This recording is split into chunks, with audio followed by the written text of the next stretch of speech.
If she had only been ugly. Good morning. It's 4 o'clock in the afternoon. Los Angeles, 5.1 earthquake last week. I ain't afraid of nothing, see. I just woke up. I took a nap. I took another nap. Then I went to sleep. Frazer Smith's supposed to be here today, but I don't know if he's coming. He's a little hurt. Last time he was on the show, Jamie, with my sidekick, kept telling him to shut up. Which you really can't do when you have a guest on the show, to tell him to shut up. So, I don't know. Josiah, are we going to get him or what? I don't know what's up. We've been trying to reach him. I think his feelings are just too hurt. He's very sensitive. Frazier? Yeah. Are you gonna come on the show? Yeah. All right. Oh, okay. Everything's cool now. Frazer Smith. Frazer Smith. I'm here. Hey, Tom. All right. Frazer Smith, the impersonator, who finally somebody nailed Rodney David. Finally. Nobody could do that impression. I know. Next, I know you're going to do Jack Nicholson and Peter Lorre. Even those I can't do. I'm a one impression guy. And that's not even good. Because I put it on my outgoing message on my phone, and everyone thinks it's dice. Really? They go, yeah. They go, that was a bad dice. Well, I'll tell you. Hey, but let me tell you, I never heard dice talk like that. No, I think it's actually a pretty good impression. Thank you. Welcome back. I'm glad you came back. Man, always my pleasure. I know that we didn't really get the full treatment that we wanted. The full Because your exploration. lovable Lebanese sidekick. Now he's Lebanese. Is that what I don't know. They were calling him the little Mexican. Is that what they call him? That's everybody out here, if they don't know what ethnic background they have. He's actually Iranian Jewish. Yeah, I knew that actually. Yeah. And he's our good friend. I mean, he's the owner of the club, and we love the guy. He But loves to bust your balls, though. What do you think that is? What do you mean he doesn't? I'll tell you what I It's think it is. nonstop. No, I said he loves to. Oh, he loves to, yeah. You What know do you think it that is? I think it's that you're so close. You've been friends for so long. He has feels like he has carte blanche on mocking you. He has license to Yeah. ruin my life. Yeah. Is that how it is? Yeah. Well, he wrecked that last interview, kind of. But, you know, he used to be the sidekick on my radio show, Dom. I guess. Well, I was there. I used You to do, know. I used Yeah. to do Saturday nights, remember? Yes, of course, you know. And he added to the show because I always think he's really funny when he's not trying to be. Well, yeah. When he's not trying He's to be the funny. opposite of what would be considered a professional comic. comedian. Yeah, exactly. He's funny when he's not getting paid. And when he's not supposed to be funny, he's hilarious. But when he tries to be funny, then he takes over the show. I remember my boss used to be so mad about that. He goes, what's that guy doing? He goes, I hired you, not him. Right. Did he really? Yeah, because he would go on and on and on. And I always laugh. I always see his voice makes me laugh. Oh, you know I love the guy. But Yeah, I he's think the it's greatest, funny yeah. that this guy's sitting out here, and we've done this show many times on a Tuesday. We're waiting in the hot sun for him to see them do 3 minutes. Right. And then he is the totalitarian dictator. Yeah. He is the ultimate say of whether or not they pass here or not. And what does he know about comedy? Well, first of all, he doesn't even make those Tuesday sessions a lot of times. Right? That's even sadder. They wait all day in line, and then he's not here. And then they complain to me. Do they really? Yeah, they all come. Because I know all the young up-and-coming comics. Because because you and I are two of the guys that the up-and-coming guys seem to like. We get along with them good, you know? Yeah. And they're good kids, but they come up to me and they go, well, how come Jamie wasn't there? I'm like, I don't know. Yeah, that's got to suck to wait in line. Yeah. He might be there tonight. Yeah, maybe. I mean, I hope he does. He's in town. Oh, is he? Well, he's got that Chicago Laugh Factory. Speaking of Chicago, what do you got coming up on the road? Nothing. I'd love to do Chicago. Oh, well, I'm doing it the weekend before Memorial Day. I think it's that weekend. Let's do it, because you and I work holidays together well. In fact, let's go back to that holiday where Jamie, the guy we're talking about, was involved. Because remember, it was the first opening night for San Manuel Casino. Oh, my God. And it was the 4th of July. So Was Jamie, it really? Yeah. And Jamie books a gig for us. And you and I were like, dude, it's the 4th of July. What are you doing? What a nightmare. Yeah. We go all the way out there. But you remember when we went out there, we were going towards the mountains?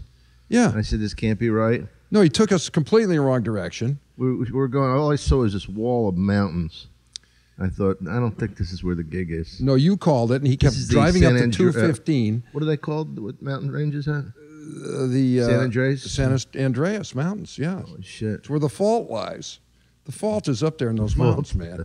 And anyway, you called it. You go, we're going the wrong way, and Jamie's like, no, buddy. And when he would talk to us, he'd be driving and talking to us. Yeah, in the back you don't have seat. to be mannerly when you're driving. You don't have to actually make eye contact. No, with the listen, person. guys, I must tell you, we'd be like, dude.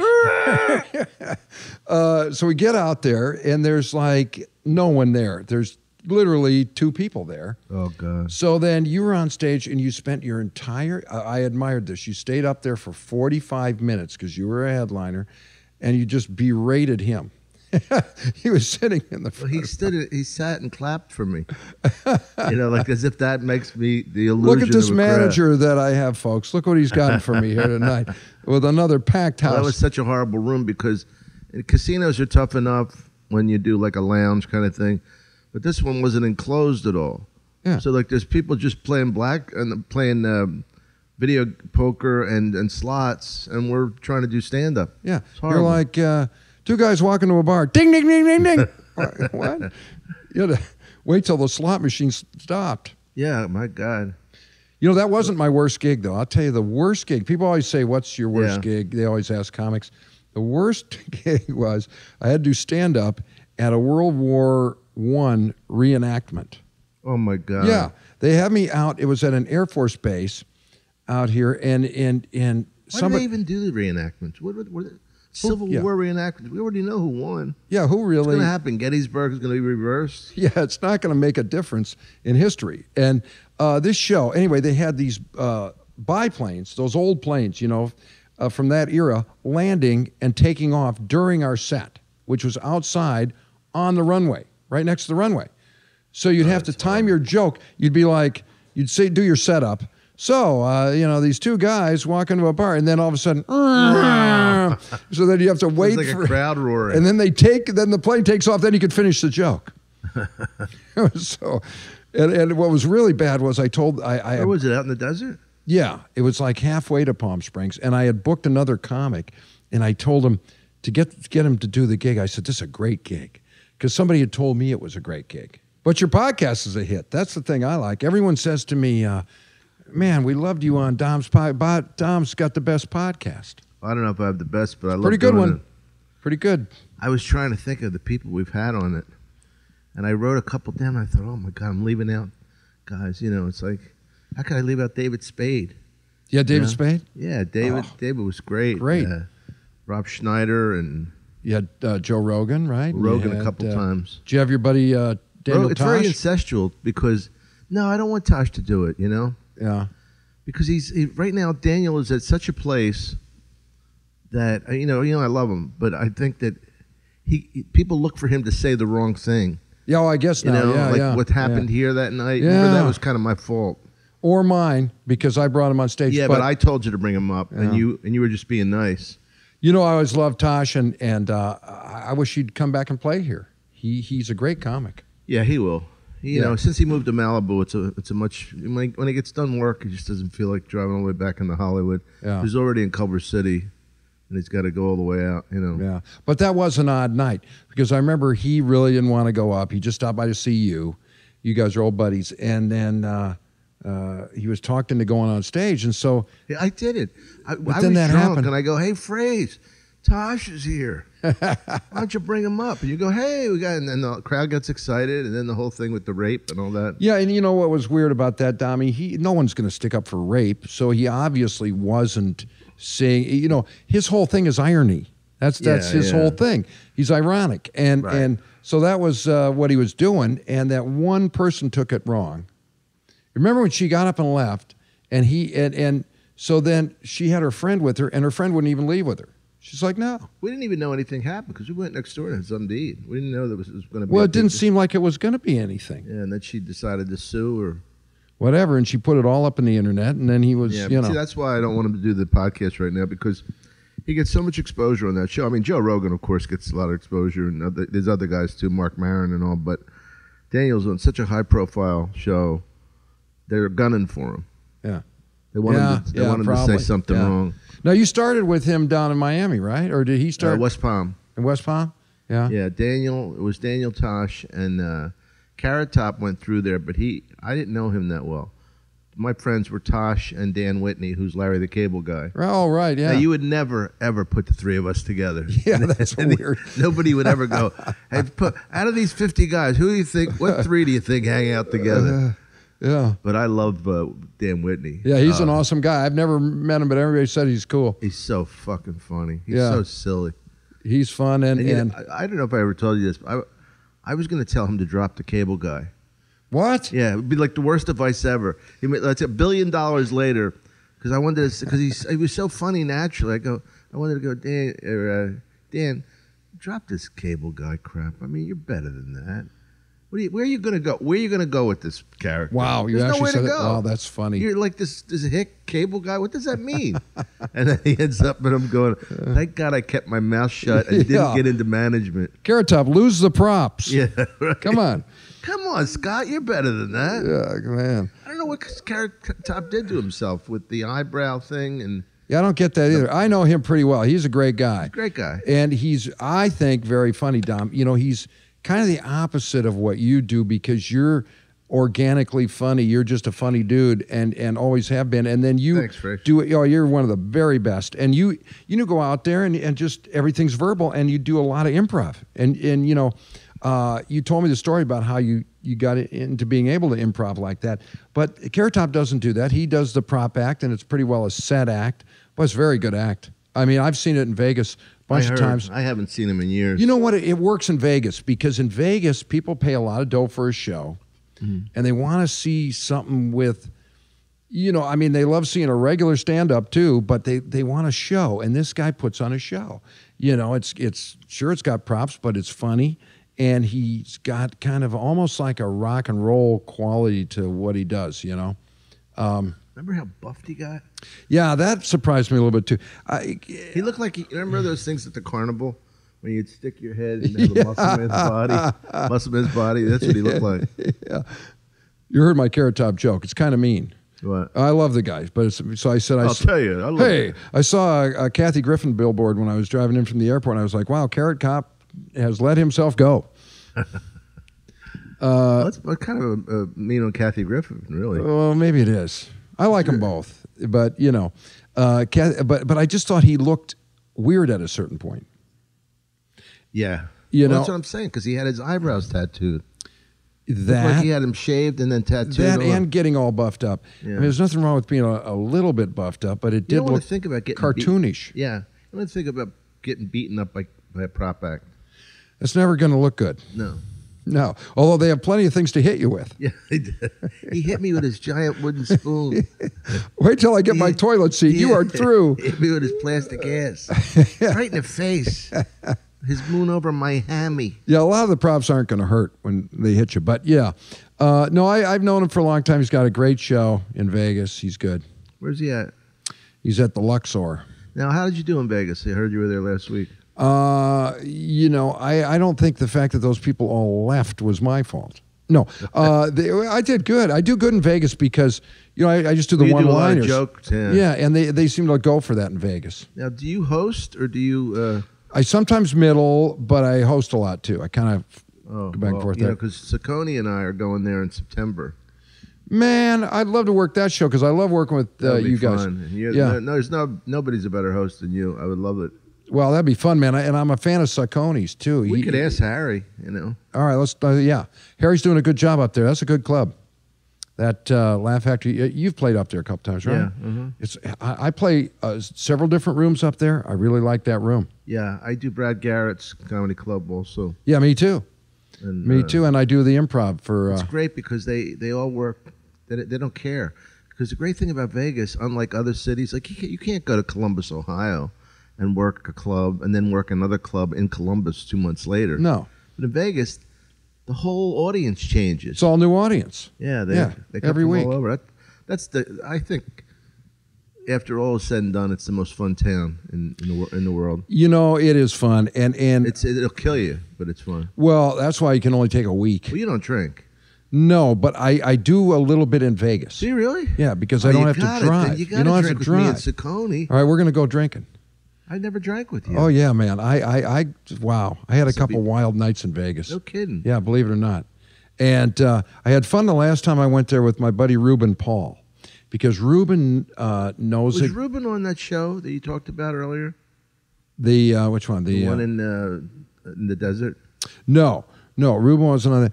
But Ruben and I worked in Vegas. We worked a couple crazy gigs. We worked the Hawaiian Laugh Factory, that was really wild. Oh, I worked that. That was wild, man. Yeah. And they took me to this Pipeline Club. I couldn't The see for Pipeline, 3 I've done days. stand up there. Have you really? In Oahu, yeah. Wow, because I really don't drink, and I had some Jaeger bombs, and I woke up 3 days later. They told me I did 2 shows. I can't remember. No, you kidding. I didn't know what I was doing there. You don't react well to alcohol? Not well. And Do you smoke weed? oh yeah. Yeah. I'm trying to cut that out too, but I haven't been successful. Do you have a prescription? No. I purposely didn't get one, but I have a lot of ailments that would probably allow me to get that. Well, that's But what's so funny about it. Isn't it funny that, no matter what, you could just say you have anxiety. Yeah. You go into a doctor, everybody's got something. Well, sure. I got a trick knee. Give me some Bubba Kush. Hook me up.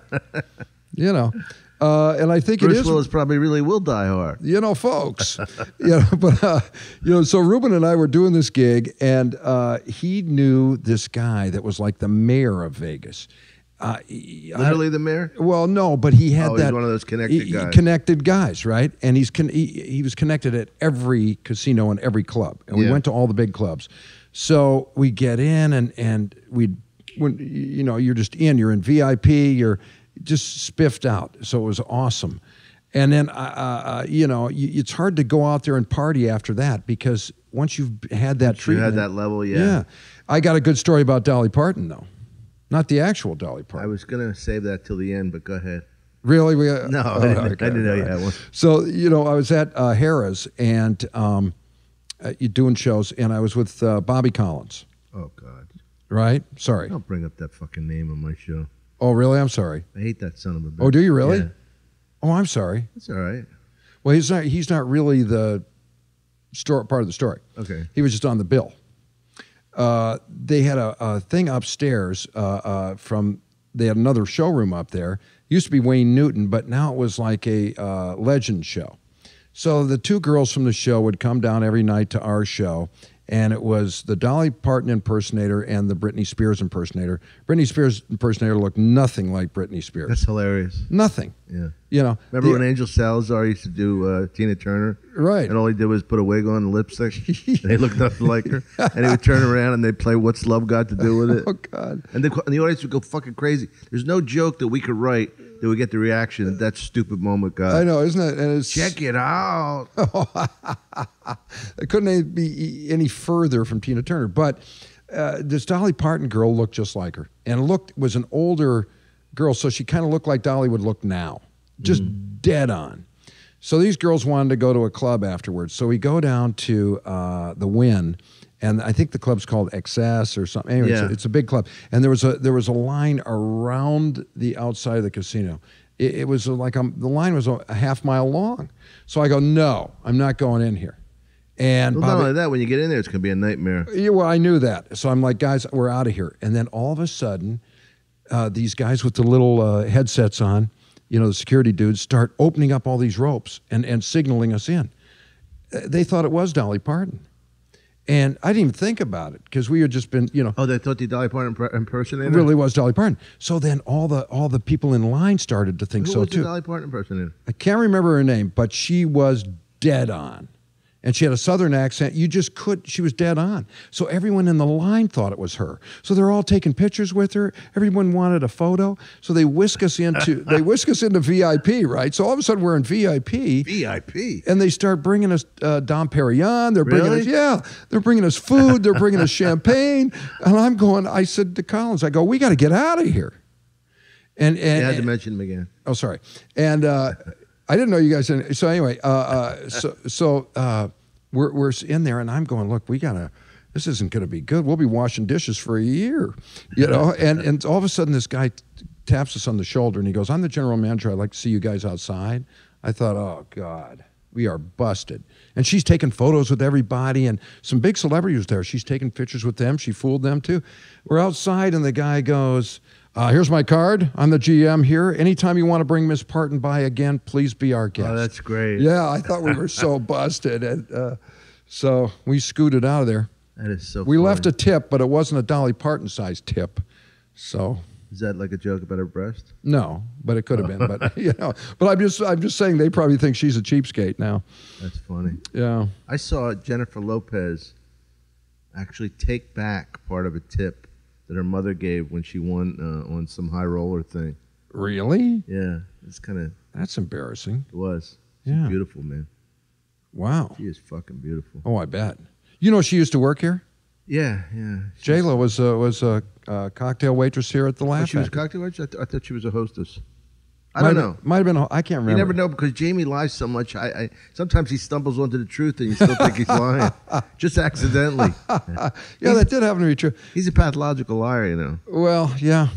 But he lies about stuff he doesn't have to lie about just to keep in shape for the stuff he has to lie about. I think that's it. I And think lie he's in just staying in shape. Yeah. Now Jennifer Aniston supposedly worked here too. Yeah, that was before me. Yeah, she was Sophie here. Perot worked here. Who's it? Who? Sophie Perot. Oh yeah, Sophie was here. Yeah, and of course your ex-girlfriend Kim. Well, Sophie was my ex-girlfriend. Well, true, but you had another ex-girlfriend that was fired 4 or 5 times. She's with Bobby Collins. No, okay, she's in that category. Not Wilder, no. Okay. She kind of did some bad things to me. Oh, I'm sorry. Well, the fact that it was right then that Jamie fired her all those times. Well, she was also not the best waitress. Well, that's probably But she had true, the too. biggest real tits. Probably. Those were real? Oh, yeah. Oh, okay. Right. You know how you could tell when you punched them?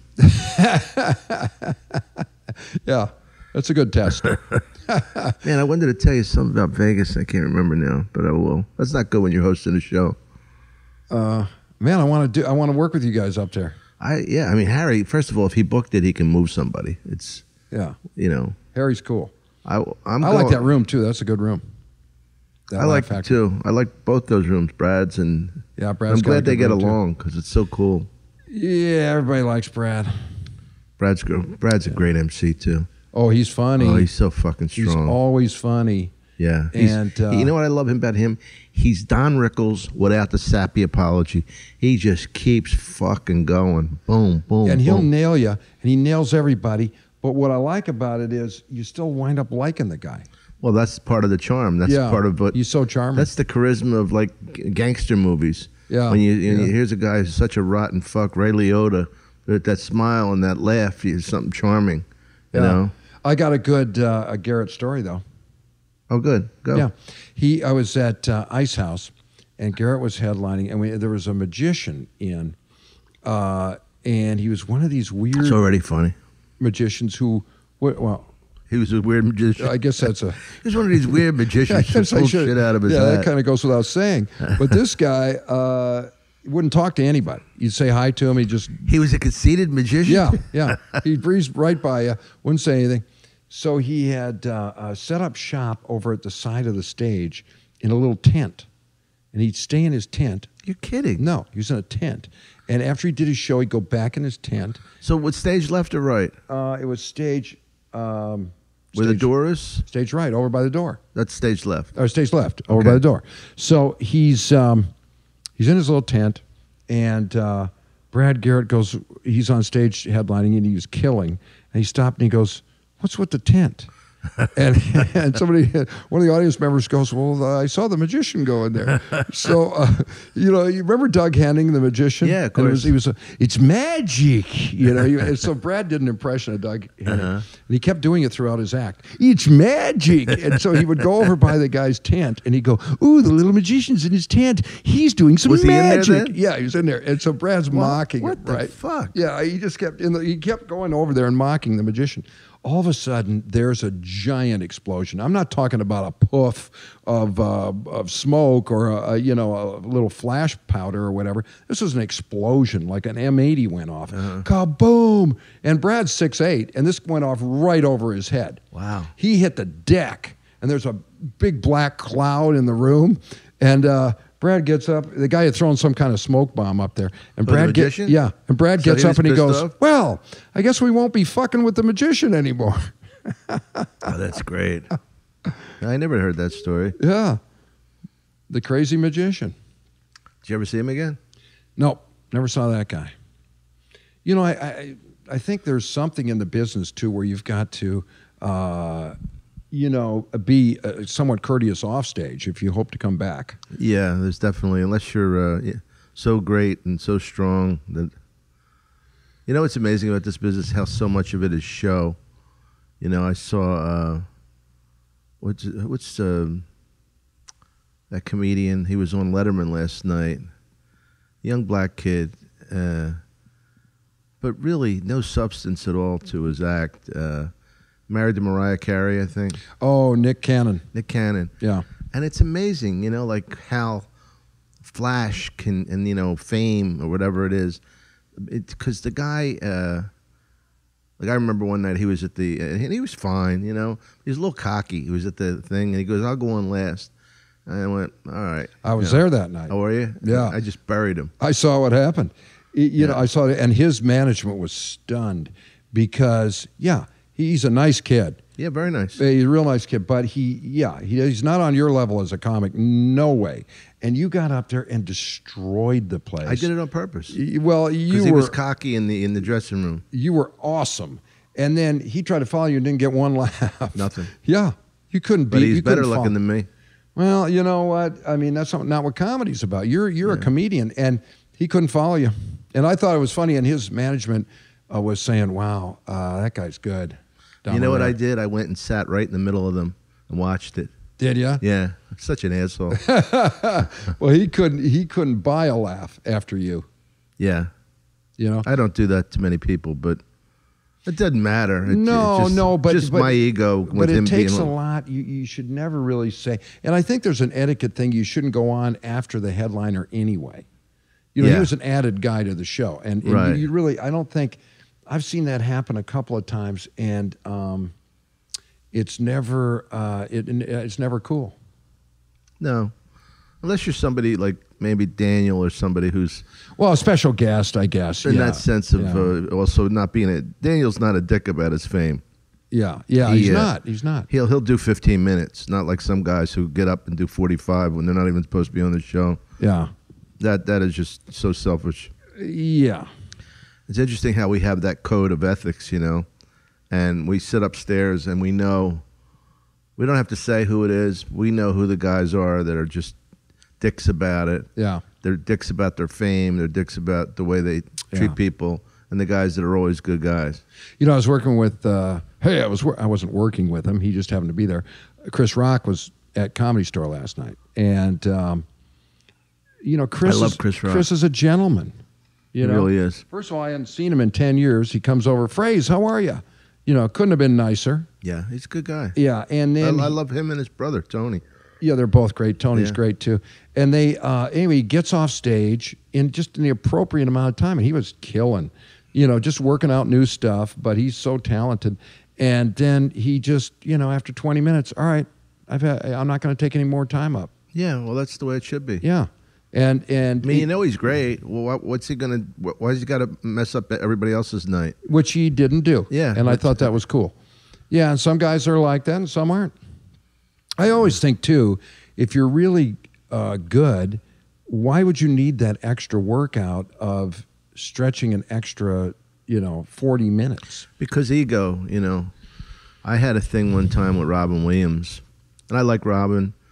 And this is when between Mork and his movie star career, and he went on at the Comedy Store unannounced. It did like 45 minutes, and I went on it, and they just fucking laid into him, right? Just got selfish and fucking Mork doing dick jokes, hardy har har, and he comes up to me, and goes, "Were you really mad at me?" I go, "Yeah." He goes, "Why?" I said, "'Cause you're fucking greedy." I said, "John Witherspoon just had a baby. His wife just had a baby. He was driving all the way in here. He had to turn back because you fucking took his spot." I mean, do you understand that? I remember telling him, "Do you understand that everybody else's life is just as important to them as yours is to you? That the world doesn't stop for you." How did he react to that? He reacted very nicely. He seems like a cool guy. Yeah, he's a very cool guy. Yeah. And not that I'm the fucking, lecturer of comedians, but it just bothered me that he'd be that greedy. And he doesn't need to be. He's fucking Robin Williams already. I know. Well, I guess that was my point, is when you're already up there, what's the point? Yeah. You know. But, you know, we all know people who really don't adhere to that. You know, I don't know what that is. Yeah. It's a need. Well, our buddy Dane does it. I mean, and Dane knows it, and he knows I love him, but he just does too much time. And the wait staff rolled their eyes. I don't know if he cares, but, you know, and it's exciting for people to see Dane. You know, a lot of people they that love come seeing in him. from America, and they see Dane Cook, and they're happy, but, you know, he's like I've had college girls come up to me going, why is this guy doing so long? Why is he, you know, we came to see a variety of acts. You know, he's Dane Cook, he's great, but why can he let it go after 40 minutes? Well, you know, it happens to a lot of people. You know, Ice House, I was at Ice House one time, and Carlos Mencia was there. Oh, yeah. And, well, I always think, you know, all the stuff that's said about him, he's still a very strong comic, you know. He's a terrific performer. He really Speaking is. of Carlos, I got to tell you Joe Rogan's story, but well, what he did at Ice House was he was on for an hour, and it was great. He had a great reaction from the crowd. He's the headliner, all right, and then he went on for another hour. yeah, see, that's ridiculous. So then the sound guy wanted to go home. We had this crazy sound guy, and so the sound guy turned out the lights. Well, Carlos kept going. Probably didn't notice. He just kept going. And people are starting to leave, and then he turned off the mic. And Carlos kept going. And he must have done almost 2.5 hours. It's dangerous without the lights. Well, it would be. He did 2.5 hours. And the only good news was nobody could see that the entire audience had left. Had they left? Yeah, most of them. Oh, jeez. But I mean, 2.5 hours? And then he was mad, and I don't know if he had the guy fired or made a complaint, whatever. Wow. But and he was the one that was complaining. They should have been complaining about him. Right. And you know, and I am a fan of his comedy in terms of he's a great performer. But I think 2.5 hours is unnecessary, especially at a club. Well, Rogan was part of he took him down. Yeah. Like you know, and I always talk to Joe about this stuff, and I used to bring up Carlos's name because Carlos really aggravated Joe. Joe's a better pool player than me, but I'm pretty good. Right. Joe's really right around pro level. Is that right? Yeah. And I would bring up Carlos to make him aggravated. When you're playing pool. Yeah. Just to get him to go like this with a fucking stick. That's a good trick. But like Rogan, for example, he knows he likes to do long. So what I did was, like, tomorrow night he's on my show, Breaking Balls with Dom Irrera. Oh, if you're yeah, ever right. in town. Great show. And so I just give Joe 2 spots, and that covers it. You know, Joe used to do it at the Comedy Store when he was still going there. He'd take 2 or 3 spots, and then people knew. If you know, it's no big deal. Yeah, It's the guys that run the light that are the guys that really upset the show. But Joe doesn't. Joe's going to do 2 spots, and then we'll do the interview, which I do on that show. And you should come on that show sometime. You know, I'd love to. I did it with the Kevin Nealon. God, he's funny. He's great, isn't he? Don't ever let him know that I complimented him. Yeah, you shouldn't do that. Yeah, I love Nealon. He's really good. Yeah, he's really good. He's clever, and I had fun doing that show. I'd love to come on your show. It's a big hit. It's a hit, Dom.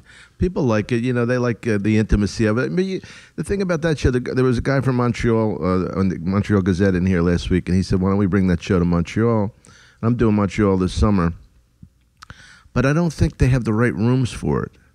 Like the spaces are, like the Club Soda is too big, the stage is too high.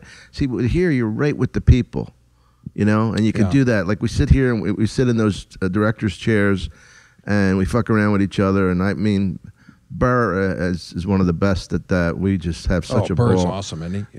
Yeah. And Bill and I fuck around, and we had one day I think we did like 3 shows in a day. You know, he's one of those guys. You ever engage him? He's just so bright. Oh yeah. I had him on my podcast. I do a podcast. Believe it or not, I have a hockey podcast that I do with Joe Bartnick. What's your Twitter? The Twitter is @Frazer Comedy. Okay, mine is @Dom Irrera. In case anybody wants to follow me. Yeah, right. Me too. But you know, we do this hockey podcast. I don't know how I got on this thing, Tom. I haven't watched hockey in 20 years. That's hilarious. I haven't watched it 20. But thankfully, I know nothing about sports that white men are the stars of. Dude, I don't know. I don't know anything, and it's pretty clear after about 12 seconds that I don't know what I'm talking about. So why are you on it? I don't know. I got stuck doing it. So anyway, but the host, my co-host Joe Bartnick is an expert. He's like a genius at hockey. So he's good buddies with Bill Burr. So Bill came down, was a guest on the show, and Bill's a Boston kid, so he loves hockey. Yeah, and he knows hockey. He knows a little bit about everything, Bill Burr, and that's what I like about him. He's well-rounded. He knows everything. But he, on this thing, we talked hockey for about a minute, and the rest of the time we talked about just other crazy stuff. You know, he was real fascinated to hear my story about Ginger Baker, because apparently he was a big fan of cream. And I had a story about Ginger Baker sleeping on my couch for a week. Is that true? Yeah. Bum, bum, bum, bum, bum, bum, bum, bum. You know, so I you know, and it was the weirdest thing ever. I knew the guy managing Ginger Baker. And you mentioned my old Saturday night show on KLSX. So Ginger Baker slept on your couch? Yeah, here's the thing. He's my guest. He's a guest on the show. So he was both a great guest and a bad guest. He would space out. He would disappear for like 20 minutes, of course, and if not something else. And anyway, but then when he was there, he had unbelievable stories. So he tells his manager, he goes, he liked me because I had memorized a couple of the Cream songs. You know how you and I do the Beatles songs? Yeah. You got them all down. Well, I know a lot of Cream. You know when you know it's a good group? When Eric Clapton's not your lead singer. That's how good a group it is. Yeah. It's like John Lennon's comment about Ringo. Oh, yeah, that was so great. who's the best? Do you think Ringo's the best drummer in rock and roll? He goes, he's not even the best drummer in the Beatles. Right. In our band, well, not even the best. And Ginger had some choice things to say about Eric too, because at that time Eric wasn't going for the reunion tour. He eventually did, but he wasn't at that time. So Ginger was pissed. They kind of need Clapton to be in the tour. Yeah, they couldn't really. So, but anyway, he says to his manager, he goes, I want to stay at Smith's house. He called me Smith. So I said, okay. My manager goes, you know, so he's on my couch. He's sleeping on my couch. And I wake up in the morning, there's Ginger Baker, you know. And so we would drive around town, and, you know, he'd be doing his drum riffs on his knee and telling me crazy stories. And that's funny. Yeah, Why did he ask to stay at I your have no house? idea. I have no... He had an affection for you. Yeah, I guess so. So Burr thought that was genius because Burr is such a big Cream fan. Oh, I didn't know that. So yeah, he was like, what? And then he was telling me about, because I guess he's memorized all their songs too or whatever. But it just, my point, I guess, was that Bill Burr didn't care that it was a hockey podcast. He just went off in this other direction. Right. It made it kind of a fun show. Yeah. Yeah, and it's interesting when you find out things about people. That's what I love about doing this show. Like Joey Diaz, big basketball fan, college really? basketball. He played basketball. I mean, Joey, you know, I thought he was like a street hood who was a funny guy, a wise ass on the corner. That's what he is. Yeah, I know, but he's also like other things. He does know sports, and you know, it's funny because it might have been college hoops. I brought something up the other day, and he knew everything about. It was boxing, I think. He knew everything about the match. And he goes, well, this guy's record is blank, blank, blank, blank, blank. It blew me away. Wow. Yeah, he could be doing sports talk. Yeah. You know, and yeah, it's funny when guys know stuff that you don't think they know. And I also think it's fun when you get off subject and you kind of go off in a crazy direction with certain things that aren't part of the podcast, you know. Well, Dane and I were talking about our backgrounds, and we both have musical theater backgrounds, like a children's theater and regular musicals, and nobody would ever think that.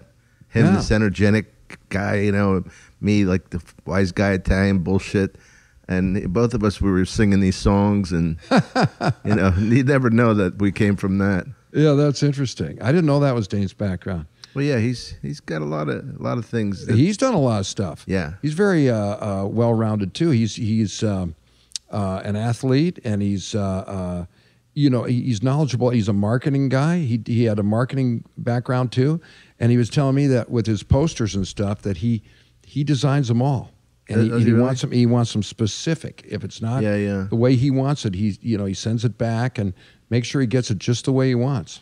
Now, Frazer, did you play ball? No, the only thing I played was hockey. And in high school, you didn't know anything about hockey. See, this is why I'm a good interviewer. You caught me. I mean, what I mean is I haven't followed it in like 10 years, so I don't know any of the current. Well, you're from players. Detroit, so that's a pretty big hockey town. It is, but I still only know like 3 Red Wings that are, and because I just haven't followed today's game. I could tell you all the Gordie Howe era the guys. only Flyers I know are the Broad Street Bullies. So yeah, those are the ones who are worth knowing. Dave Schultz and Bobby Clark. Oh, I got a great, I have another podcast. Oh, yeah, I don't stop. I got a baseball podcast. With now you're on my podcast to plug your podcast. That's right. I got to plug them. This is incestual. It is. And Jay Johnstone, the baseball player, right? And he played for the Phils for a while. Dodgers, too, I think. Yeah, played Dodgers, Angels. He played for a lot of teams. He's got 4 World Series rings, this guy. I didn't know that. Oh, yeah. And he won't wear them because he says when people shake his hand, they're so big that he broke his knuckle. So, what 4 teams did he play for? Played for Yankees. I think he won 2 with the Yanks. Was he a designated hitter? Or? No, well, maybe some part of the time. And then he's a 300 lifetime hitter. Yeah. And good player. And he played on those Dodger teams. I think maybe we won 2 with the Dodgers, too. Wow. I don't know. He's got 4 rings. But he played with the Phillies, and he's got some great stories about some mob guys befriended him, and he didn't know they were mob guys, and they were inviting him down to the... He thought they were just snappy dressers. Yeah, they were. He'd go to their restaurant, and he'd always look around. He'd go, well, no one's in this restaurant. They cleared it out. Yeah, it was just him. And then one day he said, well, what happened to so-and-so? Oh, so-and-so's no longer with us. What? Anyway, these guys were his buddies. But then he's got some great stories. He didn't feel it at all? He just said he was a naive kid. He's got a lot of great... We're in the garbage disposal business. Right. Well, and then he's got a story about Dave Schultz. Schultz came out to watch him play, the Hammer, and... he says, well, Jay, you got to come watch me, come down to one of my games. I want you to see me skate, is what he said.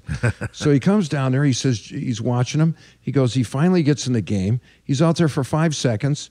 He drops his gloves and starts pounding on some guy. So then he goes back to the penalty box. Then he gets out of the penalty box. He comes out and hits the guy over the head with a stick. Then he's back in the penalty box. And it just went on all night. All he did. Right? All he was skiing, So finally he said, Jay, what'd you think of my skating? He goes, well, I only saw you skate about 12 feet. All he did was, that's funny. Yeah. That's a crazy sport, ain't it? I mean, oh, man. Everybody talks about the violence in football. Well, first of all, imagine if those guys weren't on skates. They'd kill each other. Oh, man. Yeah. That's a... They can't land a punch as hard as a regular punch. Well, how about that guy for the Dallas Stars? Thank God he's okay. Peverly, who had the heart attack on the bench the other day. Oh yeah. And then they're doing the heart paddles. CPR or the defibrillator. Yeah, out in the aisleway. Right. They saved his life. Yeah, they did. They saved him, which was awesome. But then he goes, all right, when can I go back in? Yeah, I know. Well, it's natural instinct of an athlete. I guess. That's the way we are at the stage, Frazer. Oh, that's true. That's true. Gladiators. We're gladiators of the stage. I know. I had a hangnail Let once. the lions out. I ain't afraid. I'll still do the show. So the thing that was funny was with Jay, too, was he was apparently a good football player, too, in high school. And he told me the story about he was recruited by all these teams. Because I asked him, how'd you get into pro baseball? And he goes, well, it was an accident. I was recruited with all these by all these teams, and he goes, even Woody Hayes. Woody Hayes called him out to Columbus. He went out and met with the great Woody Hayes, and I said, "What'd you think of him?" He goes, "He was cool. I loved him, And so he went and he signed letters of intent. This is how naive of a guy he is, with 18 different schools. He signed letters of intent? Yeah. And so I can't say no. Yeah, I guess, right? He goes, I was just a dumb kid from West Covina. I didn't know. So he was a quarterback. So anyways, he signed. Where did he play in college?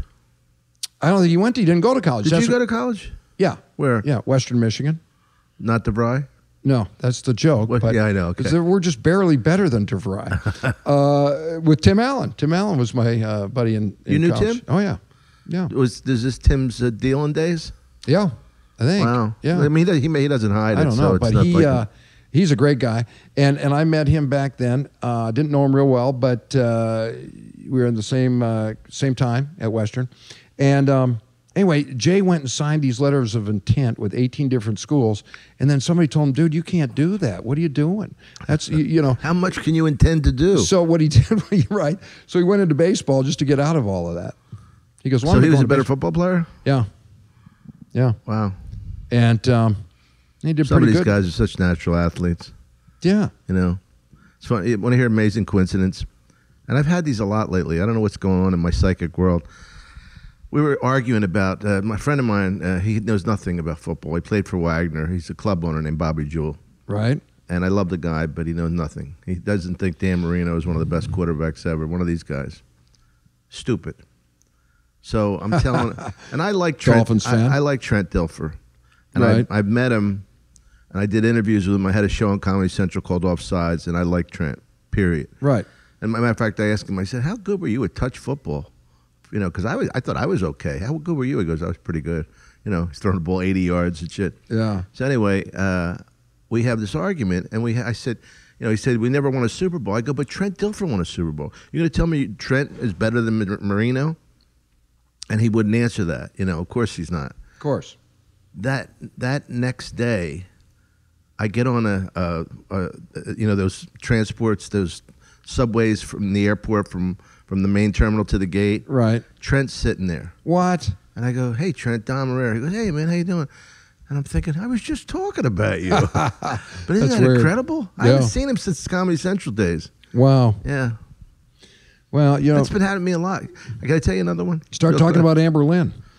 Amber Lynn. No, I know her. yeah, I bet you do. Well, it's really bad when you know porn stars and you know their work. I was on Kill Tony, Tony Hinchcliffe and Red Band. Yeah. And Chrissy Martinez came on. She's very good at eating women out. Right. That's her specialty. That's her thing. She's really good. I mean, she tries. She's got it all. Right. You know, she turns the one leg to the side so you can see it. It's all technique. Well, it is, because you don't want to hide. You don't want the hair to cover it. You Yeah, want to see the licking. Yeah. It's It's all about camera angles. It is. Yeah. No, I mean, I know you're being sarcastic, but it But really it is. is. It's the reality. Yeah. But anyway, we were doing Kill Tony. She gets up and does a minute of stand-up. We critique it. That's what everybody does there. Yeah. And I said, I'm very familiar with your work. She goes, are you serious? I go, yeah. I said, man, I love the way, you and your girl things are my favorite. She goes, I am so flattered. Her husband's in the audience. She gives me a high five. Oh, my God. Isn't that funny? Yeah. That's wild. But getting back to Tim Allen. Yeah. Tim Allen's people were in here one night, and they said, we've been looking for you. Tim wants you to read for this movie, right? And I go, you're looking for me? My fucking name's on the sign. How hard can I be to find? They go, well, he wants you to read. And I go, let me get you a drink. I get him a drink, and I get him another drink, and they say, well, will you read for Tim's movie? I go, I don't really want to read for Tim. I know him. I feel funny reading. They go, but he wants to give you the part. It's just a formality. I said, well, then he should just give me the part. I go, would Tim read for me? They go, no. I go, well, there's your answer, right? And it was a part, they wanted to see the chemistry between me and Ray Liotta. Oh, Just wow. by fucking coincidence. I never met Ray. I'm getting off a plane in Dallas to go to West Palm. Ray Liotta and I almost walked into each other. He has his little girl with him, his little daughter. And I go, hey, man, how you doing? He recognized me. I don't know if he knew my name. We start talking. I said, what the fuck are the odds? I was just talking about you. I never met you before. And he goes, and I said, they wanted to see if we had chemistry. He goes, chemistry? Ah! Does that big laugh. He goes, 2 grease balls or some shit like that. Isn't that amazing? Oh, yeah, you could just see that you guys would have chemistry. Oh, yeah. Yeah. Of course. Yeah. And I'm a big fan of his, of course. Yeah. Well, that's what I was saying earlier about the charisma. I mean, he was such a prick in Goodfellas, and yet he was likable. Yeah, it's amazing Yeah. to be able to pull that off. Well, the story on him was that, I don't know if this is a true story, was that he had made a scene at an airport where he saw Scorsese walking through the airport and tried to run over and approach him, and I guess the security people kind of held him back, and he made such a crazy scene that Scorsese said, all right, let me talk to the guy. And that's how they got... Really? Yeah. Apparently. No shit. That's what I heard. That's how he got the part in That's what I heard. Goodfellas? Yeah. Wow. I don't know. What was the one that the Joey Pesci did that famous speech about the my hero? You're funny. That was Goodfellas. That was Goodfellas, right? Yeah. Because some of them blend together for me. Goodfellas, Casino, Bronx Tale. Yeah. They're all great, but they're all that, boomba. Yeah, and Godfather was in a different league. I felt. I heard another story about Pesci too. I don't know if it's true, but the story I heard was that got gnats. Excuse me. Yeah, well, that's part of the show. That is those gnats are getting a lot of emails. They are Really? Yeah, the audience loves these. Yeah, they gnats. do. They love little flying insects. Very natty.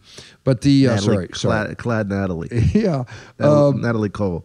The story I heard about Pesci, and I don't know if it's true, was that he was acting out here, and he'd been in a small movie. I don't know what movie, and they were looking for a sidekick for De Niro in Raging Bull. For a brother. To play the brother. Right. Sidekick, play the brother. So, and apparently they, did Scorsese do that one? I think he did. Yeah. Yeah. Oh, yeah. Yeah. I was an extra on it. I watched him shoot it. Really? Yeah. Wow. So the deal was that he had, they looked at an old film and they decided, we want that guy. Well, he had apparently dropped out of the business and gone back to New York and was working at his brother's restaurant. Wow. And so Scorsese calls him and he goes, hey, it's Martin Scorsese. And the guy goes, yeah, and I'm the Queen of England, and hangs up on him. Right? And it kept happening. So finally, Scorsese shows up at the restaurant, flew out, and shows up, and he goes, hey, what are you doing? I'm trying to hire you. He goes, what? I never heard that. Yeah. That's great. Yeah. I heard that he had a confrontation in here with Red. Remember Red? Oh, Big Red, yeah. Big lineman Red, from the Rams. And Red was like, got pissed at him, and he says, listen, man, this ain't a movie. And, right, and Red was huge. Yeah, and then apparently Joe told Jamie, and Red got fired. But I don't know the whole story. Yeah, I don't know that story, the whole ending of that. But yeah. Remember Andrea? That was Joe Pesci was her godfather. Oh, is that right? Really? Yeah. Because he brought him in here one night, and he's so funny. So funny because like he's doing. I can't do the impression of him. You know who does a great impression of him? What's that girl's name that used to work the Comedy Store? She does impressions and Shema Tosh. Oh, Shema Tosh, yeah. She does, yeah, you motherfucker, and all that. But he said to me, he goes, yeah, Dom. He goes, I was at, I'm sorry, the impression so bad. He goes, I was at this Italian restaurant. They got your fucking picture right over the urinal. I felt like a fucking fag pissing in front of you. Yeah, he's great, Yeah. Yeah, I'm a big fan of his. Well, you know what? He showed a lot of range when he did like the movie where he played the lawyer. Remember? Vinny and Vinny, cousin Vinny. Cousin Vinny, yeah. Yeah. I mean, it's a funny movie. Yeah, but I mean, he really showed that he's a real actor. He's not just a little tough Italian guy. No, he's a good actor. Yeah. When you've done a lot of acting, you've been in a lot of stuff. Yeah, but not at that. I mean, no, but you've done some cool stuff. I've been lucky to get all those parts. I was lucky I have friends that were more famous than me. Right. That I like Big Lebowski. Yeah, I had no idea what a big movie that was. My God. And it turned out to be I never go to those fests because I don't feel like I have such a big part that I should go to the fest. And the Lebowski, they have Lebowski Fest just like Star Trek. Oh yeah. It's a cult. I've been asked why I never show up. Hey, I got one. You're dumb. You have no time. You're all right. Yeah. Now you played college basketball. I played a little bit in junior college and a little JV. Yeah. So it must have been pretty good though to get. Yeah. Well, that's what somebody says to me. Were you good? I go, for a comedian. Well, right. Okay. But I asked you this before. Who do you think the best comedian basketball player is? Well, see, I haven't played with a lot of the guys that are playing now. Ever play against Spoon? Yeah, Spoon was pretty good. Spoon's good, right? Mike Ivey was pretty good. Uh-huh. We used to call him Baby Moses after Moses Malone. Yeah, right. Yeah. Mike's getting a lot of commercials now. I know. That's good. I saw him yeah. Yeah, he does. Well, once again, how bad a manager I would be telling Dan Whitney to drop the. What time is it, Fraser? It's about 5 to 5. I told. Can you stay a couple more minutes? Yeah. I told Dan Whitney. Drop. I didn't tell him, but I was going to tell him. Mike Ivey. I told him. I said, you got to dye your hair, man. Stop with this Uncle Remus look. A black man with the white hair. Meanwhile, that white afro is what's getting him That's everything. what's getting him everything. Yeah, I know. I was so wrong. Yeah, that's hilarious. I love the way he talks. Man, he's great. First, Mike Ivey is fucking brilliant. He got such a mind. He has so much knowledge, but he has that Mississippi accent. He's one of my best friends. Yeah, you guys are good buddies. I was in Caroline's in New York, and I was doing an impression of him. Because he talk like, "Hey, Nicky, you know what, Nicky, I love you, Nicky." and he's on the side. He goes, "I don't talk like that." Nobody ever thinks they do. No. But that shows you the good part of show business. The part is that I remember Mike saying to me, I don't know him that well, but I really liked him. He's a great guy. And he says to me, he goes, Frazer, as we get older, it's harder to get parts. He was kind of feeling it. He was I don't know, I haven't had anything in a while, and it's getting a little bit thin out there. And then all of a sudden, he gets 10 things in a row. Amazing. Yeah. So it just shows you don't give up. And he was broke. Well, now he's rolling. So that's a good thing about showbiz. You can be down on your luck one day and then even further down the next day. No, I have treated that son of a bitch every time since we've been young comedians, right? He never paid for anything, right? And I love him. I told you. Oh, you guys are good buddies. Yeah. But I'm not saying that as a disclaimer. So one time we're in one of those chicken places. Tuscan chicken or something near Rick's house. And I go to the bathroom and he gets a cookie. He doesn't buy me one. I go, you didn't even fucking. He goes, the guy gave it to me. I didn't know, Nicky. No, you cheap motherfucker. All I do is buy for you. You can't get me a cookie? Come on. What the Come fuck? on, Mike. You're in 20 commercials. I don't. This is before that. Yeah. But still. I know. That's the point. Well, I'm just glad to see him doing well again. Rick told me a funny story about his cat. What's that? Rick Mencia, one of the great managers in show business. He managed Tim Allen and for many years Drew Carey. And he is a generous guy. He always has the comics up to his house, which is kind of like, he's got a beautiful house, but it's kind of like a sports bar. I call it Camp Enabler. Yeah, well, Camp Enabler calls it Guyana. Yeah, you go up there and he's got 30 TVs. It's like a sports book. Yeah, it's awesome. And so we're up, and he says to me, he goes, I had a mouse that was in the house here, and he lives in a mansion. It's beautiful, but there was a mouse there, so he got a cat. So he said, I'm not so sure if it was a mouse. Well, and I don't know if that was a cat. No, he gets a cat, So he says, he goes, after about a week or two, he goes, the mouse was still there.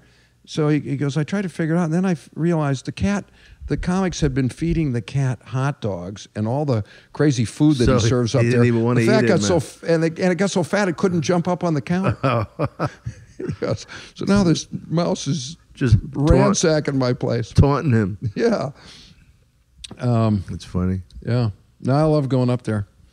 So, Frazer, let's wrap up here. We're doing Vegas. You're gonna try and do Vegas together with you and Mike. Yeah, and you'll be here hosting at the Laugh Factory. Every Friday night. Which I love. Yeah, no, we love when you're here. And man, not to make it a Sammy Maudlin show. But it is a great place. I'll tell you. This is a top club. I'm doing Philly and Helium in June. Oh, you must have fun at Philly. Yeah, and I'm doing all these festivals. I don't know if I told you that. The Montreal Comedy Festival. Well, you're the king of Montreal. And the king of Edinburgh. Kilkenny. Oh, Kilkenny, right. I'm just a prince in Edinburgh. Yeah, it's true. And I'm doing Moon Tower. I got a call today about playing ping pong in a tournament there. You're good, you're really good. But can you beat the owner of this establishment? I don't know. He's got a great slam, that little fucking weasel. Jamie Masada. He is quick as a motherfucker. He really is, man. I don't know if I could beat him. I tied him. And I quit. You did tie him? Yeah. Yeah, at Dane's house. Because he humiliated me at Dane's house. Did he? I didn't get one point. He's got an overhand slam that's wicked. Yeah, he's unbelievable. I wouldn't know how to do that. Well, but anyway, It was a pleasure having you on after you being a guest and not being able to talk. Yeah, I finally got a sentence out. I hope you'll come back sometime. Thanks, my friend. Frazer Smith. Love you, buddy. Follow me Thank at Dom Irrera. Frazer, what's the handle? At Frazer Comedy. Frazer Smith. Thank you, everybody. Please stay tuned. We'll be right back.